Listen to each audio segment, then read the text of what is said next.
என்னை பலப்படுத்த கிறிஸ்துவ எதையும் செய்ய எனக்கு பலன் உண்டு. அதனால உங்கள் சீசன் சேஞ்சரை பற்றி பயப்படாதீங்க.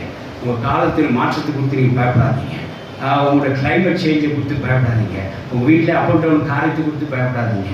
உங்களோட சம்பளத்தில் ஏற்ற இறக்கத்தை கொடுத்து பயப்படாதீங்க. உங்களோட வேலையில் ஏற்றத்தை குறித்து பயப்படாதீங்க. உங்களோட குடும்ப சூழ்நிலை ஏற்ற இறக்கம் கொடுத்து பயப்படாதீங்க. ஆஃபீஸ் சூழ்நிலை ஏற்ற கொடுத்து பயப்படாதீங்க. படிப்புகளை ஏற்ற இறக்கம் கொடுத்து பயப்படாதீங்க. மார்க் வரலும் கூட வரும் குறை வரும், அதை பற்றி பயப்படாதீங்க.